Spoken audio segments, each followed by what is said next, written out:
ఎవరు చెప్పారు అధ్యక్ష? అది ఎవరు చెప్పారు? ఎవరు చెప్పారమ్మా? ఎవరు చెప్పారు తల్లి? ఎవరు చెప్పారు? సార్ అధ్యక్ష, రాష్ట్ర ప్రయోజనాల కోసం అన్కండిషనల్ గా ఇటు చంద్రబాబు నాయుడు గారు కానీ అటు పవన్ కళ్యాణ్ గారు కానీ ఇద్దరు నాయకులు కలిసికట్టుగా ఇండియాకి సపోర్ట్ చేశారు. మేము పదవులు అడగలేదు అధ్యక్ష. రాష్ట్రం నిధులు ఇవ్వండి, రాష్ట్రాన్ని కాపాడండి. ఇవాళ ఎత్తేసింది, చాలా ఆర్థిక ఇబ్బందులు ఉంది, గత ప్రభుత్వం చేతకంతనం వల్ల ఇబ్బంది పడుతున్నాం, మీరు ఆదుకోండి అని చెప్తే రైల్వే జోన్ తీసుకొచ్చా అధ్యక్ష. విశాఖ ఉక్కుని కాపాడే అధ్యక్ష. గుర్తు చేయలేదు సార్. ఒక్క నిమిషం, మీ నాయకుడు ఏమన్నారు అధ్యక్ష? పులివెందుల ఎమ్మెల్యే ఏమన్నారు గతంలో?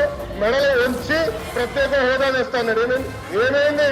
మెడలో ఉంచి ప్రత్యేక హోదా తెస్తానని ఆనాడు చెప్పారో చెప్పలేదా? రైల్వే జోన్ ఎవరు కాపాడారో? నేను కాపాడాను. విశాఖ ఉక్కు మీరు పెద్ద పెద్ద మాటలు మాడుతున్నారే. 13,000 కోట్లు చంద్రబాబు గారు పైన నాయకత్వం మేము తీసుకొచ్చాం అధ్యక్ష. 13,000 కోట్లు తీసుకొచ్చాం. మీ ఉత్తరాంధ్ర ఎమ్మెల్సీలు మాడమనండి. మీరేం చేశారు? రైతు యంత్రాలు ఏం చేశారు? మీరు రైతు యంత్రాలు అడుగుతున్నా.